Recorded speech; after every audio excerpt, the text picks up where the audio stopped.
Hi everyone, welcome to GK hub. Okay అండి, రేపు కింద మార్కెట్ ఫ్లాట్ ఓపెన్ అయినట్లయితే లేదా చిన్న గ్యాప్ అప్తో ఓపెన్ అయినట్లయితే మనకు 24,484 అనేది రెసిస్టెన్స్ అవుతుంది. ఒకవేళ మార్కెట్ డౌన్ సైడ్కి ఫాల్ అవుతుంటే 24,246 సపోర్ట్ 1 అవుతుంది. అలాగే 24,099 అనేది సపోర్ట్ 2 అవుతుంది.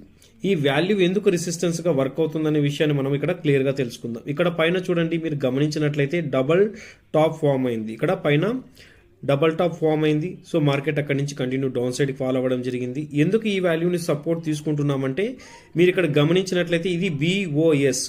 సో ఇక్కడ బుల్లిష్ బీఓఎస్ జరిగింది కాబట్టి మీరు బాగా గమనించినట్లయితే ఈ వాల్యూని ఎందుకు మనం సపోర్ట్ గా ఫైండ్ అవుట్ చేస్తున్నామంటే ఈ వాల్యూ బీఓఎస్ తర్వాత మల్టిపుల్ టైమ్స్ సపోర్ట్ గా వర్క్ అయ్యే మార్కెట్ ని almost 3 to 4 times up side కి ర్యాలీ చేసేలాగా హెల్ప్ అయింది అనమాట. సో ఇక్కడ వాల్యూ నెక్స్ట్ ఇదే వాల్యూ ఎందుకు మనం సపోర్ట్ తీసుకుంటున్నామని మీరు గమనించినట్లయితే ఆల్మోస్ట్ ఈ యొక్క లోని రెస్పెక్ట్ చేస్తూ అగైన్ ఇక్కడి నుంచి మార్కెట్ అనేది అప్ సైడ్ కి ర్యాలీ అవ్వడం జరిగింది. సో సపోర్ట్ అండ్ రెసిస్టెన్స్ ని ఫైండ్ అవుట్ చేయడం వెరీ వెరీ ఇంపార్టెంట్ అండి ఇంట్రాడే చేసేవాళ్ళు.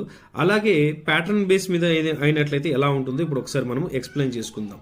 సో ఇందాక మనం ఏం చేసాము, హారిజంటల్ బేస్ మీద మీకు ఎక్స్ప్లెయిన్ చేశాను. ఇప్పుడు ప్యాటర్న్ బేస్ మీద చూసుకున్నట్లయితే ఇది ఒక ట్రెండ్ లైన్ అనేది మనకు ఇక్కడ ఫామ్ అయిందండి. ఈ ట్రెండ్ లైన్ కి బిలో ఉన్నంతసేపు రేపు బేరిష్ చూసే అవకాశం ఉంది. ట్రెండ్ లైన్ కి ఎబోవ్ వెళ్ళినప్పటికీ కూడా వెంటనే మనకు ఒక రెసిస్టెన్స్ అనేది ఇక్కడ ఉంటుంది. ఈ విషయాన్ని మీరు గమనించాల్సి ఉంటుంది. ఓకేనండి, మన పేజ్ని ఫాలో అవ్వండి. థ్యాంక్ యూ అండ్ జై హింద్.